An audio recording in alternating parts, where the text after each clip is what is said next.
2030 तक वस्त्र परिधान निर्यात का लक्ष्य $100 अरब। इसमें एमएमएफ वस्त्र और तकनीकी वस्त्रों का हिस्सा $21 अरब रहेगा। सतत और पुनः चक्रणीय वस्त्रों का रुझान बढ़ रहा है। केंद्रीय वस्त्र मंत्री गिरिराज सिंह। मुंबई, 1 अप्रैल। भारत का वस्त्र परिधान निर्यात 2030 तक बढ़कर $100 अरब तक पहुंचने का लक्ष्य है। इसमें मेड फाइबर वस्त्र, एमएमएफ और तकनीकी वस्त्रों का निर्यात $21 अरब रहने का अनुमान है।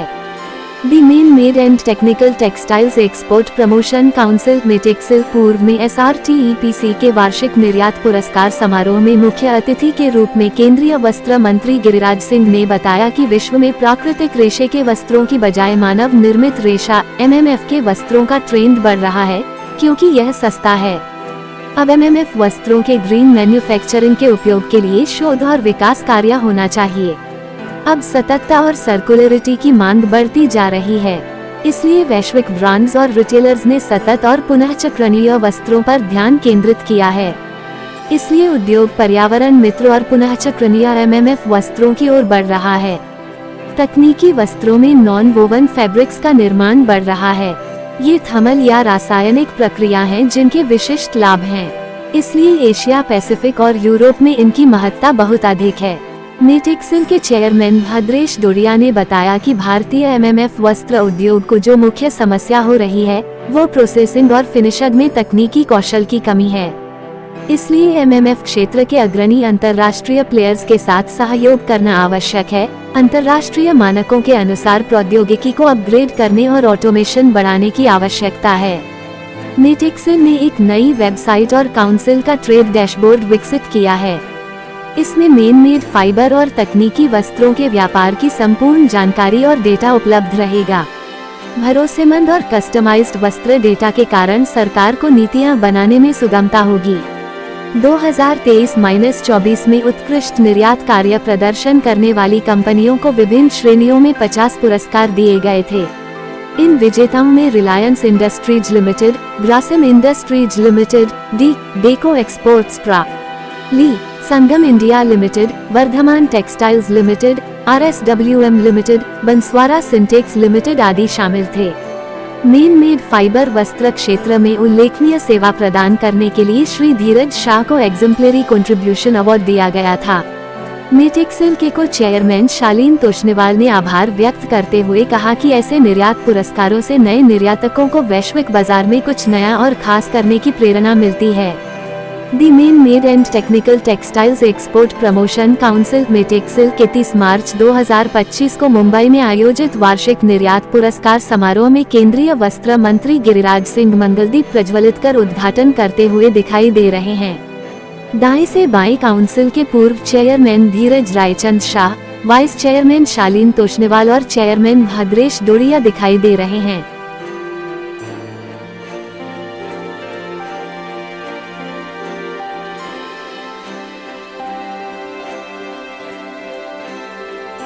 आज हम लोग आए हैं एक साथ और मुझे भी अवसर मिला। भद्रेश जी के पिताजी भी आए हैं, माताजी भी आई हैं और हम बिहार में गृहिणी कहते हैं या धर्मपत्नी कहते हैं, अंग्रेजी में जो भी कहते हैं। मुझे लगा कि शालीन जी की परिवार के लोग आए हुए हैं। ओह अच्छा, तब ये दोनों मिलकर के ये प्रोग्राम बनाया है, एक देने का एक लेने का। अब समझ में आ गई बात। मैंने कहा कि अगर ये राजनीति में होता हमें भी कितना अच्छा होता, न धूल फांकनी पड़ती आते और जाते, एक देता एक लेता। हमारी शुभकामना है मेटेक्सिल को कि पारिवारिक परिवेश में ये अपने उद्देश्यों की ओर बढ़ें, हमारी शुभकामना है। धीरू भाई इधर से उठ के उधर श्रोता के में चले गए। धीरू भाई को मैंने नजदीक से देखा, इनके पार्क को देखा, इनके सिस्टम को देखा। मैं इनका भी सम्मान करता हूं कि इन्होंने ये दिखाया कि अगर प्राइवेट पार्क कैसे व्यवस्थित हो सकता है। मैंने आज कहा कि आप सब कुछ कर रहे हैं पार्क, लेकिन मशीन पार्क आपने अभी तक डेवलप किया है। एक मशीन पार्क भी डेवलप करें, तो मैं इनको भी धन्यवाद देता। और आप सभी को आज हम लोग उत्तर भारत के लोग न्यू ईयर कहते हैं, वर्ष प्रतिपदा, और मराठी में कहते हैं गुड़ी, क्या गुड़ी पड़वा, दोनों एक है। लेकिन शायद आज गुड़ी पर्व के लिए कोई रात में जगह नहीं होगा 31 दिसंबर की तरह। किसी ने होटलों में जाके घरों में सेलिब्रेट नहीं किया होगा, क्योंकि हम अपनों को छोड़ रहे हैं, दूसरों से ज्यादा प्रभावित हो रहे हैं। शायद दुनिया से सीख लेते तो आज महाराष्ट्र से लेके उत्तर भारत तक, पश्चिम से पूरब तक आज का दिन जश्न का दिन होता, उत्सव का दिन होता। लेकिन अब केवल औपचारिकता भर रह गया है। मैं 67 में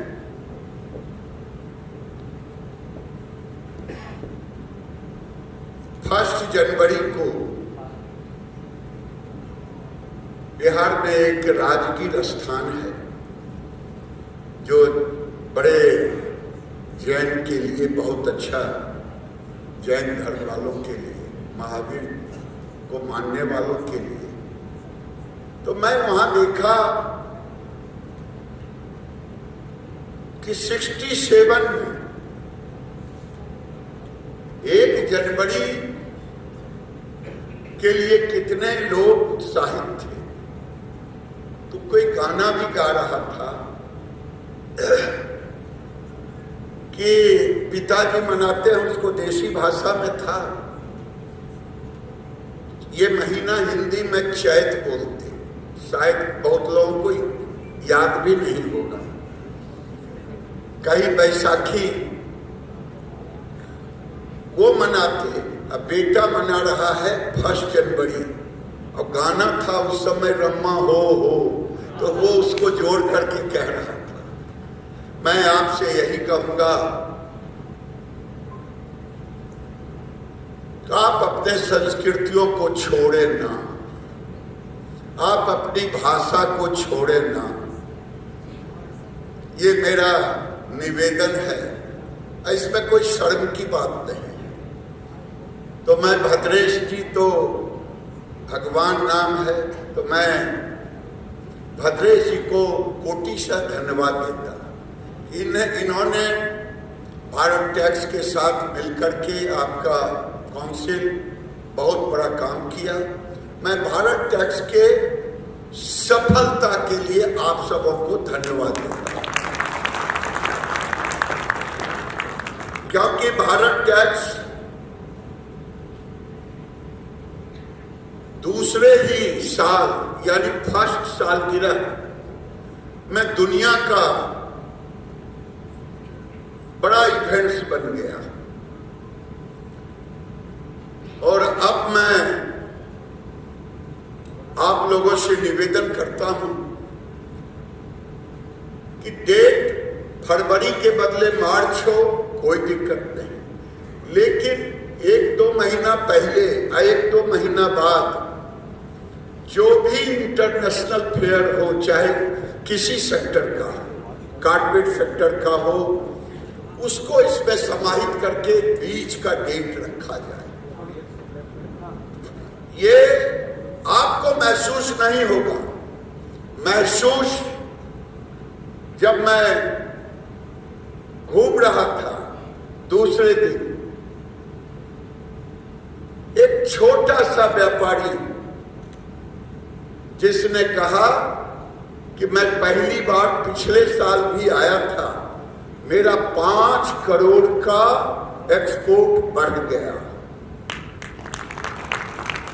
अगर यहां नहीं होता तो मैं शायद नहीं जा पाता, क्योंकि मेरा सिलेक्शन ही नहीं होता काउंसिल में। तो ये हम उनके लिए भी सोचे। तो मैं आज के इस, मैं उत्सव ही कहूं कि आज उत्सव का दिन है, दोनों एक दूसरे को साथ देने के लिए बैठे हैं।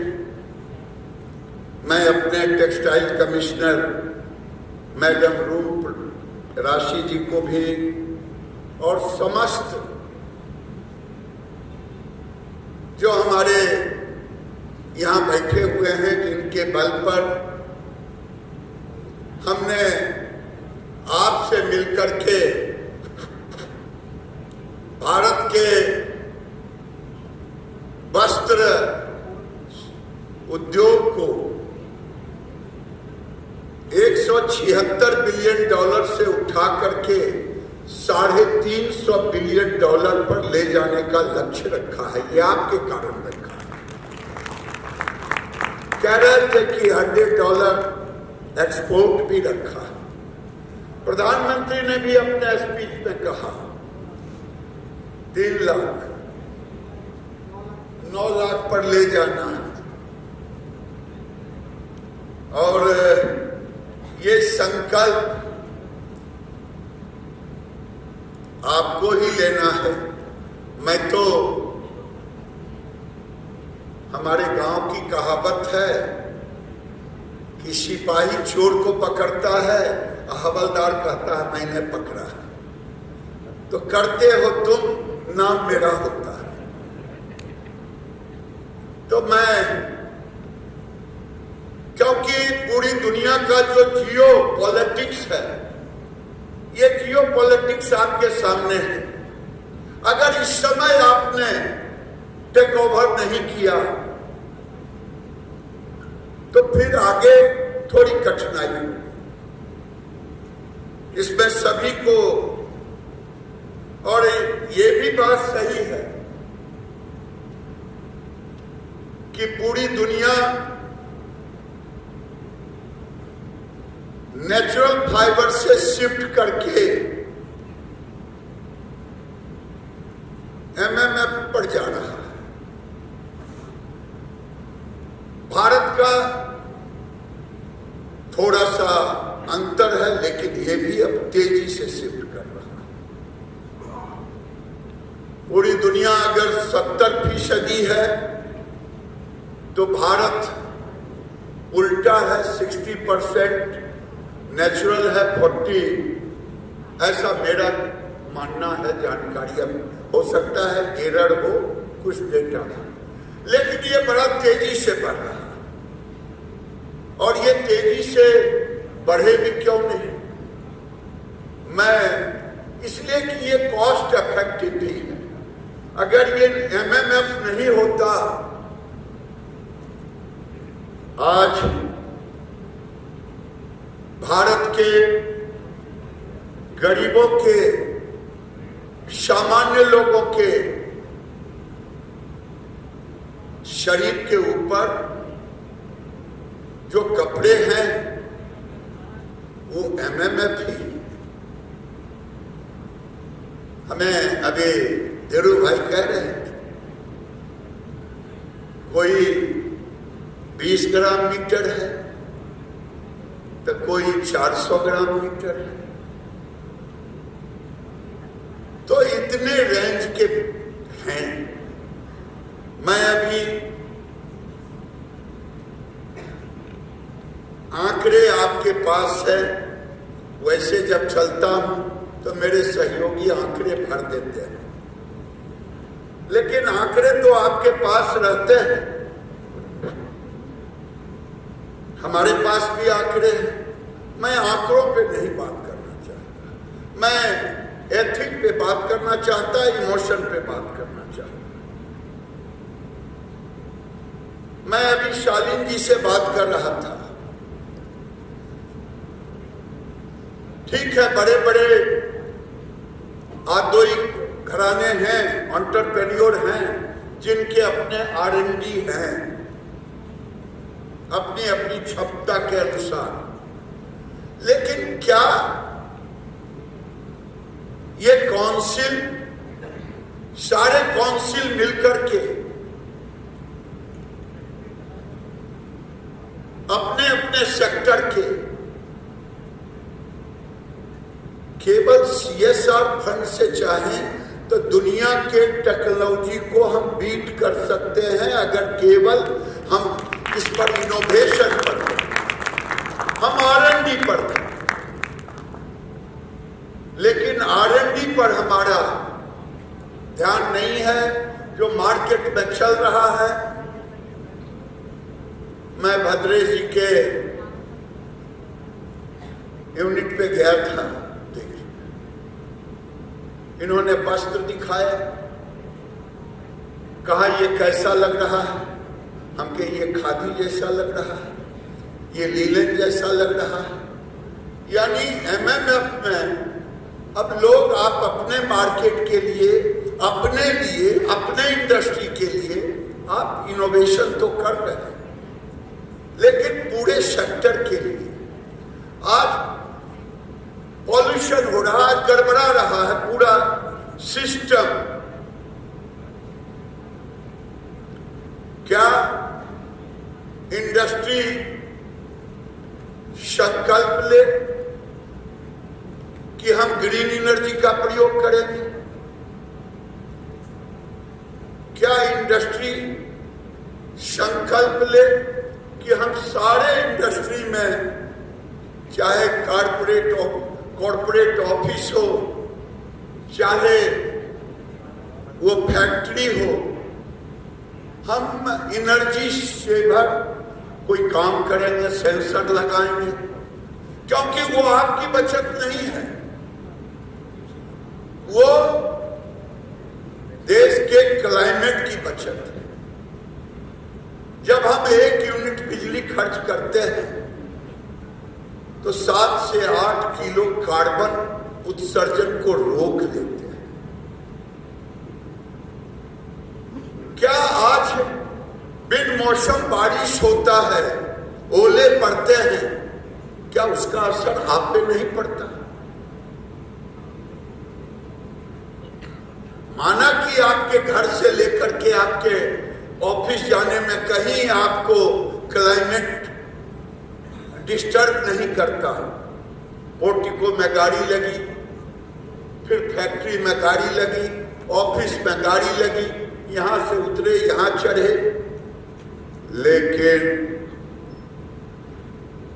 आपके सिस्टम और समाज को तो इसका भुगतान करना पड़ता है।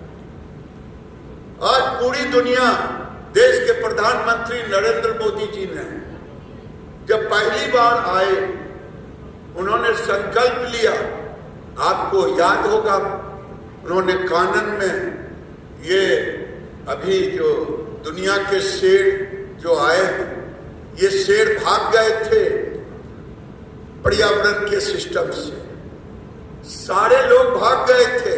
नरेंद्र मोदी जी ने कहा था, मैं रिन्यूएबल एनर्जी ले जाऊंगा 500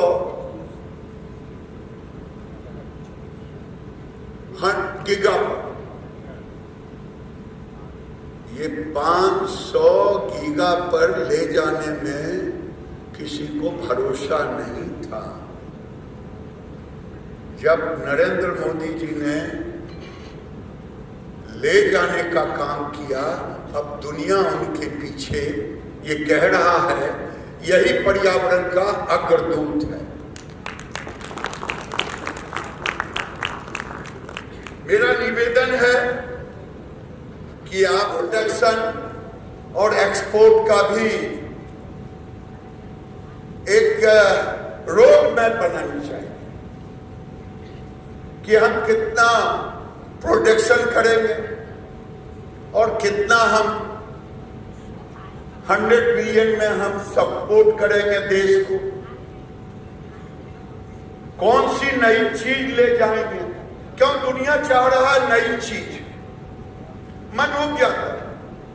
ये साइकिल है, ये साइकिल पहले जो चीज खाते थे उसको छोड़ दिया, फिर अब साइकिल घूमा, पहले जो पहनते थे उसको छोड़ दिया, फिर घूम रहा। तो ये इस साइकिल में हमें आगे बढ़ चढ़ करके, मैं जब एक मिल्क बीट को अभी टारगेट में लिया हूं, जब गंगा एग्रो वूल को मैंने दिया प्रयोग के लिए, 20% उन्होंने मेरिनो वूल में मिलाया, तो अमेरिका और जापान के बायर ने कहा हाँ ये मुझे चाहिए। चेंज, मिल्क बीट पूरी दुनिया के लिए बीट है, लेकिन मैंने उसे एक स्ट्रेंथ और एक चैलेंज के रूप में लिया है कि ये मिल्क बीट का फाइबर पश्मीना वूल से पतला है और वूलन से ज्यादा गर्म है और सिंथेटिक फाइबर से हल्का और कॉटन से ज्यादा पानी सोखता। और मुझे पूरा विश्वास है कि निट्रा के साथ मुझे जुलाई तक रिपोर्ट मिलेगा कि ये कॉटन से ज्यादा किसान को फर्स्ट ईयर 1.5 लाख रुपए एकड़ तक देगा। तो ये चेंज भी चैलेंज है, ये आपको करना पड़ेगा। हमें अभी लोग कहते हैं दुनिया 15 किलो कपड़े पहनते हैं। अभी मैं भद्रेश जी, शालीन जी टेक्सटाइल कमिश्नर के साथ बैठा था, हम के भाई किलो में कहां से पता चलेगा। जो धीरज जी ने कहा 20 ग्राम और 400 ग्राम मीटर तो एक ही लंबाई होगी, अभी तक कोई डेटा नहीं है हमारे पास। तो ये भी एक्चुअल डेटा मैंने मैम को कहा है, स्पिनिंग और वीविंग का भी डेटा एक ऐप बना करके हम उस पर इंडस्ट्री से निवेदन करूंगा कि उस ऐप पर अपने आप को रजिस्टर्ड करें, क्योंकि जब मुझे मालूम होगा कि किस रीजन में कितना स्पिनिंग है, कितना वीविंग का है, कौन सा मॉडल है, ये जब भी बैठता तो डेटा अपने अपने मन के अनुसार हो जाता। कुछ डेटा होगा उसको कलेक्ट भी करना पड़ेगा, उसको एक जगह जोड़ना भी पड़ेगा। तो कपड़े डोमेस्टिक मार्केट में तो जरूरत है। मैं बार बार कहता हूं, आज भारत दुनिया का सबसे एक नंबर किस चीज में है? भाई कोई ऑडियंस से बोले, दुनिया में सबसे एक नंबर किस चीज पर है? पॉपुलेशन। और कुछ हो या ना हो, हम 2 करोड़ पॉपुलेशन तो बढ़ा ही रहे हैं, 1 ऑस्ट्रेलिया प्रति वर्ष। अगर मुझे ऑस्ट्रेलिया जाना था, मैं नहीं गया, तो हमारे इंडस्ट्री के मित्रों ने कहा कि सर अगर आप ये बात ऑस्ट्रेलिया में बोलते तो उनको कैसा लगता? हमके उनको अच्छा लगता या बुरा लगता? उनकी आबादी की तरह हम प्रति वर्ष 1 पॉपुलेशन तो जोड़ ही रहे हैं। तो जब जोड़ रहे हैं तो उन्हें कपड़े चाहिए, और कपड़े चाहिए तो ज्यादा आपके कपड़े चाहिए, एमएमएफ चाहिए, और कपड़े ऐसे चाहिए जो आने वाले दिन में डिजॉल्व हो, सिंथेटिक में भी। अब दुनिया इस ओर पहुंच चुका है, इसीलिए मैं कह रहा हूं कि इनोवेशन चाहिए। जापान ने शायद कोई बनाया है, कोई मुझे कह रहे थे, ठीक है, वो कपड़े अभी ह्यूमन कंजम्पशन के लिए है कि नहीं है, लेकिन सिस्टम तो खड़ा कर दिया, वाटर सोलो। तो हमें पर्यावरण को भी देखना है। अब पर्यावरण के साथ साथ हम अपने इंडस्ट्री को भी देखें, इसीलिए कह रहे हैं। रिलायंस तो कहेंगे हमें क्या मतलब, हम तो अपना कर ही रहे हैं, तब कहां अपना टेक्नोलॉजी बताने जाए किसी को रिसर्च। आदित्य बिरला ग्रुप कहेंगे हम तो अपना कर ही रहे हैं। मेरा आग्रह है कि काउंसिल एक्सपोर्ट तभी बढ़ेगा जब आपके धागे और डिजाइन बदलेंगे, और दुनिया तभी आपको चाहेगी जब आप उसके मनोनुकूल ले जाएंगे। अब टेक्निकल टेक्सटाइल आपके साथ जोड़ा गया है। टेक्निकल टेक्सटाइल के लिए भी ये आसमान पूरा खाली है। पहले था नहीं। नरेंद्र मोदी जी ने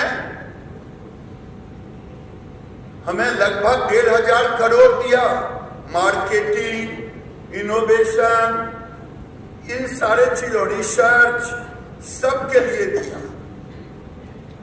कहीं कोई किसी के लिए कुछ अंक दिए, किसी के लिए एजुकेशन, स्किलिंग, सारे चीज के लिए लगभग 1,500 करोड़।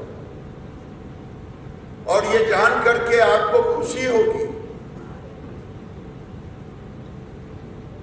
पता नहीं, आज मैं पूछूंगा अपने सेक्रेटरी मैन से, तब पता चलेगा कि पीएलआई स्कीम 10,000 करोड़ से ऊपर का।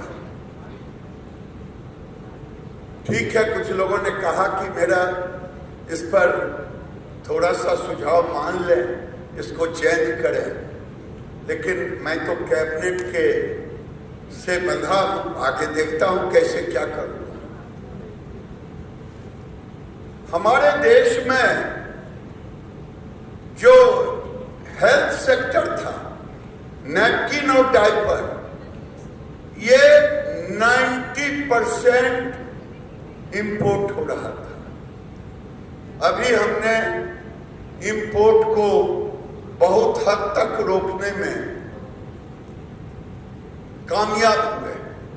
तो मेरा आग्रह है कि खास करके ये सेक्टर इतना बड़ा सेक्टर है, हर सेक्टर में, चाहे 12 वर्टिकल है, वो आपको ज्यादा मालूम होगा, चाहे मेडी टैक्स हो, चाहे एग्रीटेक हो, चाहे जियोटेक हो, जो भी हो, सबके स्कोप है, सबके अपने अपने दायरे हैं। मैं आज के दिन एक आग्रह करते हुए, टेक्निकल टेक्सटाइल के भी कुछ लोग होंगे, कोई हैं कि नहीं है? अगर हैं तो हाथ उठा दे। अरे आप तो सर्वव्यापी हैं, आप तो महादेव हैं। आप वही हैं।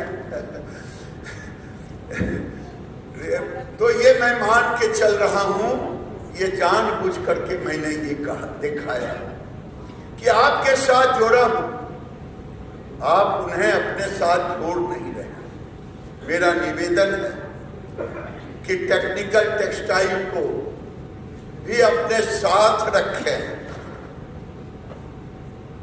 क्योंकि उस समय आप लोगों ने ही कहा था कि मुझे दे दो, तो मेरा इसीलिए हाथ में उठवा रहा था कि कोई बंदा नहीं दिखाई दे रहा। बंदा आए कहां से? कोई जगह मिले तब तो आए। बंदा आए कहां से? जब उसको लगे कि मैं भी इसका पार्ट हूं। बंदा आए कहां से? जब उसको लगे कि मेरे लिए भी कुछ ये बात कर रहा हूं। नरेंद्र मोदी ने ये कदम उठा करके आज कम से कम $3 बिलियन पर हम पहुंच चुके हैं। नामो निशान नहीं था। ये नरेंद्र मोदी जी का विजन, और ये विजन आप सबों के लिए भी है। मैं इतना ही कह करके अपनी बात को समाप्त करूंगा और कहूंगा कि आप ने ही तय किया है। आप एक ऐसे वातावरण को बनाएं जो एमएमएफ टेक्निकल टेक्सटाइल का पार्ट बने, दूर ना भागे। मैं एक लगा हूं प्रयोग में। ये एमएमएफ है नहीं, लेकिन फिर भी आपके सामने रखना चाहता हूं कि इंडस्ट्री के बड़े लोग हो। मैं बैम्बू को, नेचुरल बैम्बू को नेचुरल फाइबर बनाने के लिए इनोवेशन में मुझे 20 काउंट से 25 काउंट तक में सफलता हमारे टेक्नीशियन, हमारे इंडस्ट्री जो रिसर्च कर रहे हैं मिल गया।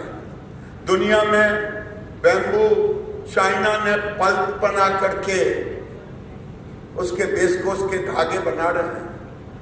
मेरा उद्देश्य है, सस्टेनेबिलिटी की परिभाषा की बात आई थी। सस्टेनेबिलिटी एक ऐसा चीज है जिस तरह से आप परिभाषित करें, चाहे आप पर्यावरण के दृष्टि से परिभाषित करें, चाहे आप नेचुरल परिभाषित करें, सस्टेनेबल हर तरह से भारत को अग्रणी बनना है। उसमें हमने लिया है कि भारत में बैम्बू की खेती बहुत ज्यादा है, नॉर्थ ईस्ट से लेकर के पश्चिम तक, महाराष्ट्र तक। और दूसरा, एक हम ऊल, आज तक ऊल, एनिमल ऊल, जो भी ऊल हो, चाहे ऑस्ट्रेलिया का हो, शिप का ऊल हो, चाहे न्यूजीलैंड का हो, चाहे इंडिया का हो, एनिमल। लेकिन अब मैं वीगन ऊल को, उम्मीद है कि हम 6 महीने में कारपेट की दुनिया के लिए इंट्रोड्यूस तो कर ही देंगे। ह्यूमन के लिए भी काम कर रहा हूं। ये वीगन चल रहा है पूरी दुनिया में। लेदर पर तो काम हो ही चुका है, CSIR ने काम किया है। अब ऊल पर भी हम उसमें काम कर रहे हैं। उसमें आपके सहयोग के बगैर नहीं हो सकता। आपका सहयोग लिया, उसमें कहीं कोई दो मत नहीं।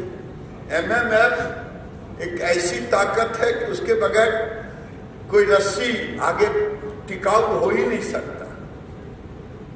तो ये दूसरा है। और तीसरा जो मैंने मिल्क वीट कहा, ये 3 हम दुनिया के सामने में एक नया फाइबर के रूप में रखना चाहते हैं। हमारे लिए सब लोग कहते हैं, आखिर चाइना से हम compete क्यों नहीं करते? हम कहे ये तो इंडस्ट्री से पूछिए, जो यहाँ के लीडर लोग हैं इंडस्ट्री के। कहते हैं पीटीए तो वहां भी बनता पेट्रोलियम से, आपके यहां भी बनता पेट्रोलियम से। ये अलग बात है कि आजकल बोतल से भी बन रहा है। तो आखिर हम कहाँ चूक खाते हैं?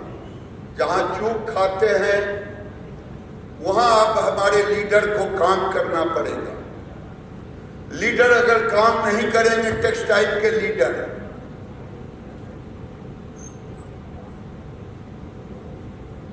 तो अकेले चना भाड़ नहीं फोड़ सकता है, इसलिए पूरे देश को लेकर के चलना है। तो लीडर को दुनिया के साथ उसके कीमत को भी रखना पड़ेगा, चाहे फाइबर का हो, पीटीए का हो, धागे का हो, जो भी हो। ये जो मैं जाता हूँ डाउन ट्रेन में, तो लोग कहते हैं कि साहब आपने तो इस एचएस कोड को बंद कर दिया, फैब्रिक आ रहा, मैं क्या करूं? तो मैं इंडस्ट्री से पूछता हूं, बताओ मिनिस्ट्री क्या करे?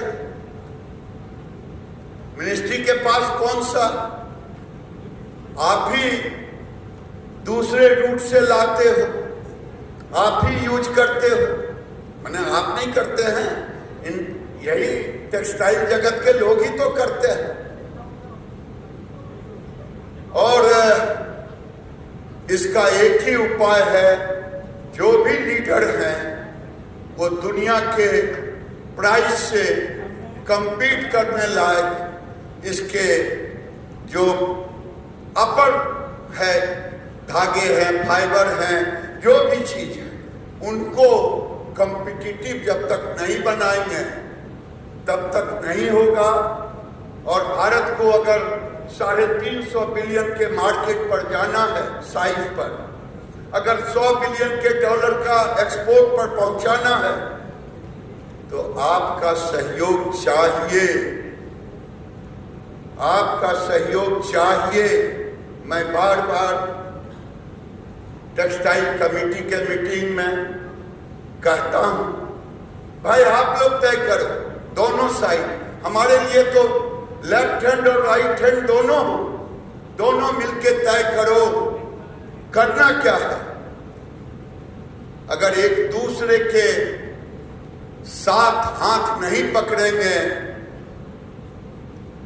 एक कुछ नहीं कर पाएगा।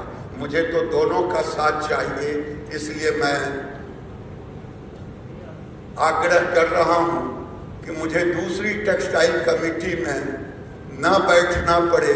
मेरा प्रार्थना है सब मिल करके इसको करें। बहुत बहुत धन्यवाद।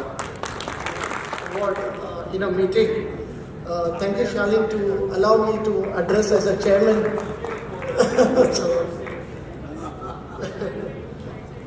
So I'm delighted to address you on this very important day of Metexcel Annual Award Export Show. We recognize the remarkable achievement of our members. My sincere congratulations to all the award winners for their commendable contribution to the growth of exports and employment generation. I am optimistic that your ongoing dedications and hard work will play an important role in achieving our nation's ambitious export target of 100 billion in textile product by 2030. Sir, ये हमारी export community है। Sir के लिए आज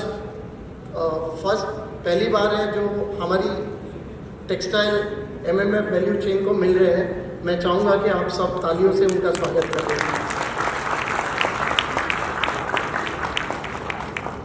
In the evolving landscape of MMF textile, a significant trend is growing demand for sustainable and circularity. I am of the firm believer that MMF is one fiber which can deliver what the future is required in textile, which is sustainability. Global trend, global brands, retailers are increasingly seeking sustainable and recyclable textile to capture consumer attention. This shift has prompted the industry to focus on developing environment-friendly and recyclable MMF textiles. Another emerging trend in technical textile is growing adoption of non-woven fabrics. This material produced through thermal or chemical process offer unique advantage and gaining popularity, particularly in Asia Pacific and Europe region.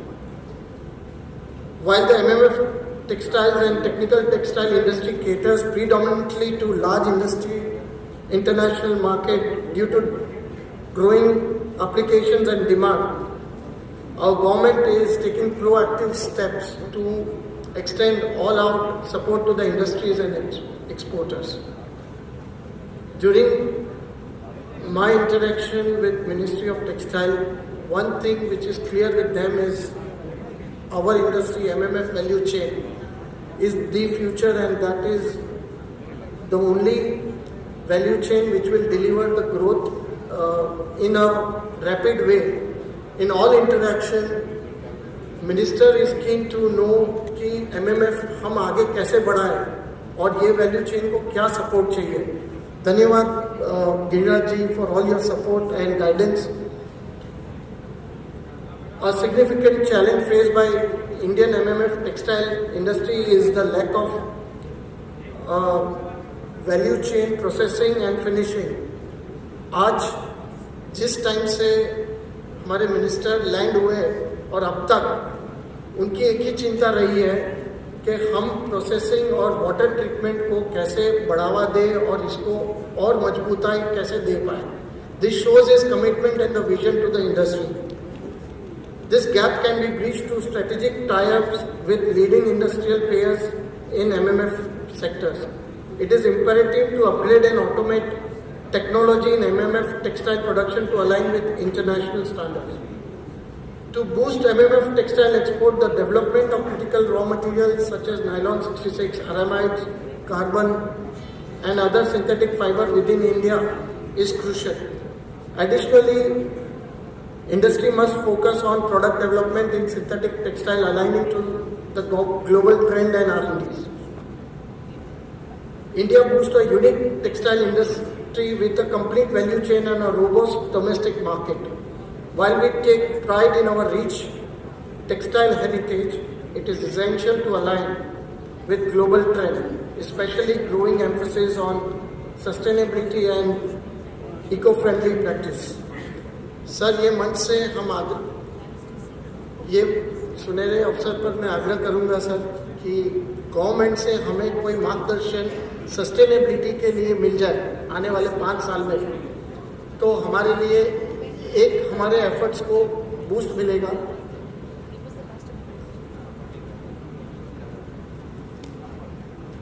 The Indian textile industry is at a cornerstone of our economy, contributing to 2% of GDP, 7% of total industrial output, and providing significant employment. Estimated 4 crore direct employment and another 6 crore indirect employment to this sector, which is accounting to 21% of overall employment in the country.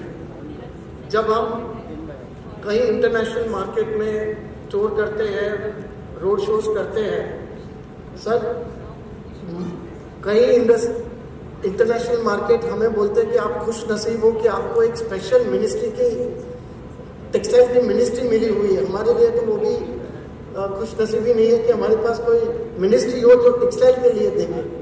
सो हमारे लिए बहुत गर्व की बात है that we have able ministry to look after our industry. To strengthen the MMF textile and technical textile sector, the government has introduced PLI scheme for textile, which has sanctioned outlay of 10,683 crores. I'm happy to say that this PLI is more focused on MMF, and it goes without saying that this will only help us boost our export in future. In support of the technical textile sector, the government has launched National Technical Textile Mission, approving many research programs, organizing market development conference, and assigning Export Promotion Council to Metexil for technical textiles.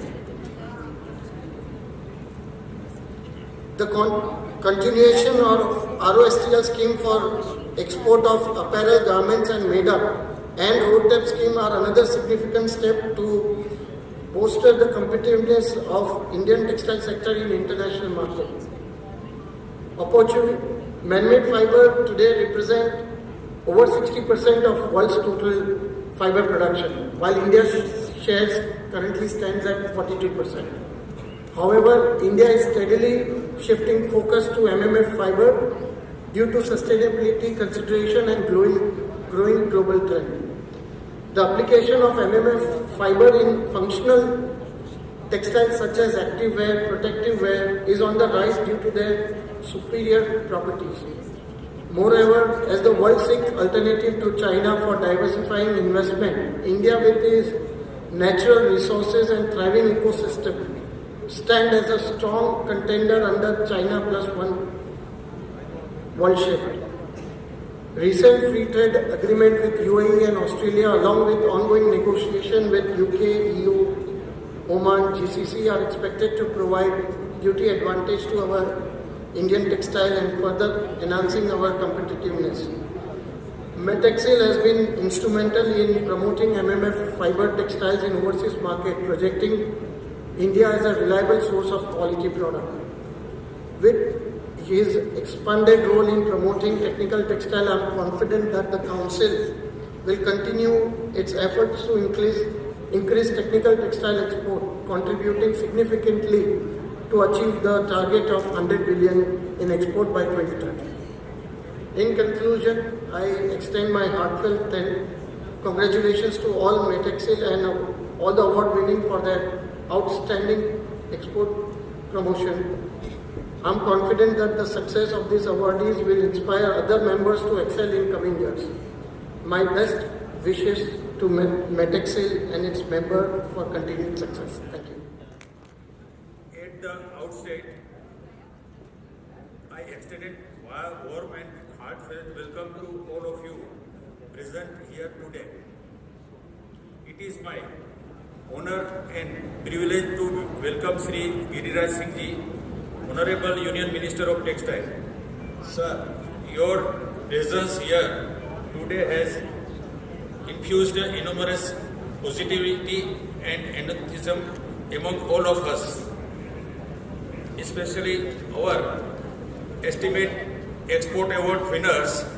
We sincerely thank you for taking the time to be with us as despite of your busy schedule and for gracing the significant occasion of our annual export award function. Sir, I would like to place and record our deep gratitude to you for your vision, guidance and unwavering support which continue to steer the growth of the development of the textile and clothing sector. Under your leadership, we are confident that the export target of the USA 11 billion for the man-made fiber textile and USD 10 billion for technical textile by 2030 will become a reality. Our council has always recognized and celebrated excellence in export performance, and today we extend our heartfelt congratulations to all the award winners. Your relentless efforts and remarkable contribution to the export not only strengthen our industry but also create an invaluable employment opportunity. My best wishes to each of you for contribute success and prosperity in year ahead. Metexcel has been serving its members for over 7 decades, providing an unwavering support and guidance to enhance this export capability. In response to the rapidly changing global economic system, the Council has continuously adopted to functioning broadened its scope for services to meet the evolving experience and requirement of our exporters. I would like to take a moment to acknowledge the exemplary leadership of Sri Bhadresh Dodia ji, our immediate past chairman. During his tenure as the chairman, he brought about a remarkable change and dynamism in council's functioning. His deep understanding of the needs of our members and his passionate engagement with the government has been instrumental in addressing key issues faced by the industry. Notable his contribution as a co-chairman of organizing committee for both 24 and 25 editors of the BharatNext has been outstanding. I urge all of our members engaged in the export of man-made fibers, textiles and technical textiles to remain actively engaged with the Council. We assure you of our continued dedication and best efforts to support your growth and success at all times. With these few words, I once again extend warm welcome to all of you. Thank you. और आदरणीय मंत्री जी गिरिराज जी ने उनका अमूल्य समय हमें दिया है और यहाँ हमारे बीच प्रस्तुत रहे, ये हमारे लिए बहुत प्रेरणादायक रहा है। बहुत बहुत धन्यवाद। Friends, while I acknowledge we're not short of greatness on this stage. Dhirubhai has been given the award for exemplary achievement because of all his wonderful and great contributions to the industry. I would once again urge you to all give a big round of applause. And now it is my bittersweet responsibility to share with you that we are now coming to the end of an incredible, wonderful term of Matexil chairmanship. And I would like you all to give my friend and chairman of the council, Bhadresh Dodia, a standing applause.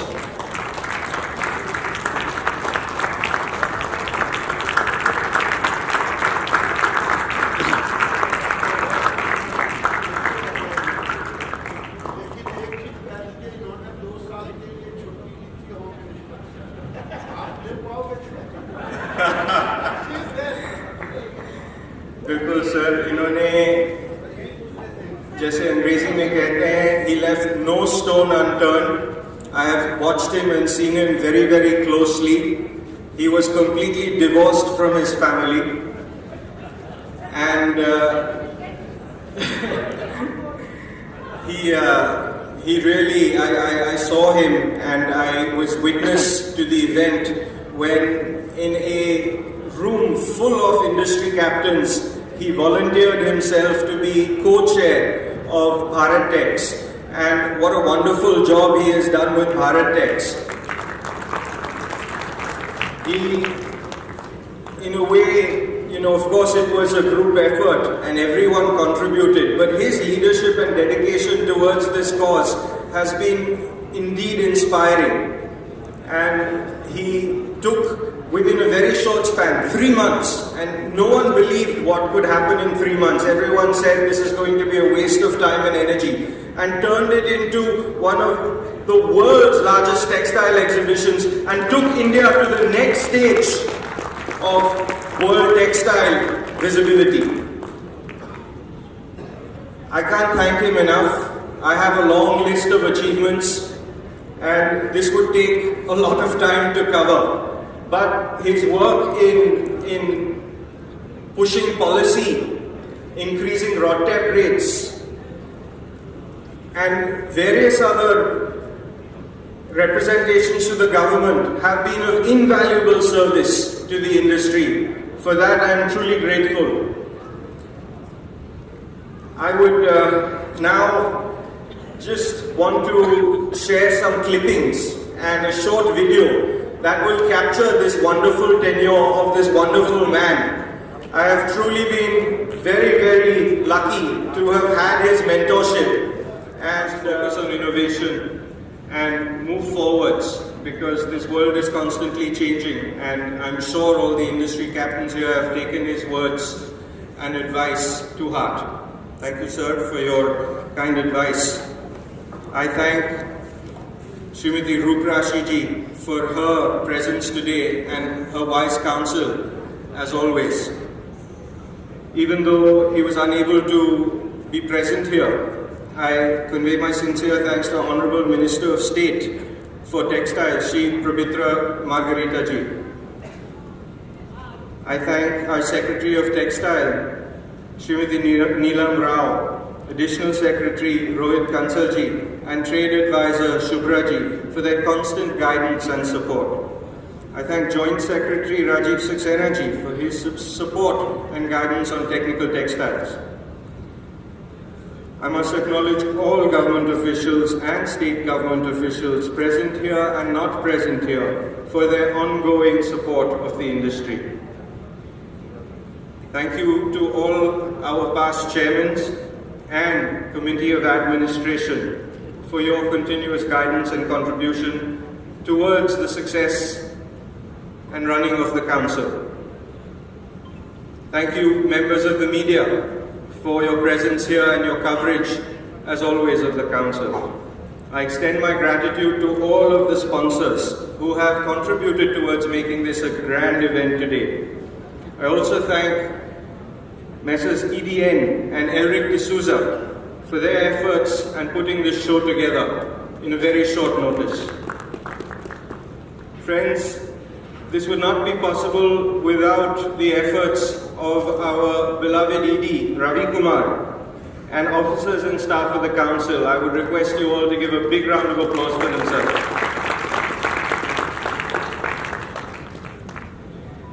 Lastly, I once again thank all of you for being here.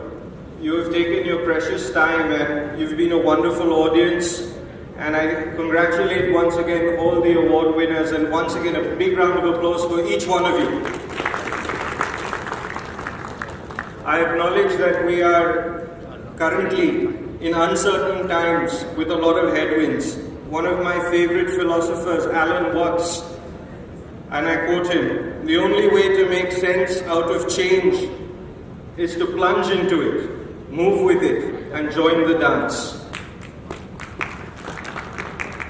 And I'm sure that with the leadership and dynamism of all of our industry over here, we will overcome any obstacles that come our way. And sir, हम आपकी जो हमने target रखी है industry के लिए, हम जरूर इसको accomplish करेंगे. Once again, I thank Bhadresh Dodia ji for his exemplary contribution and would urge him, as he has promised, to continue with full zeal and stay away from his family and be close to the Council. Thank you again, Bhadresh ji.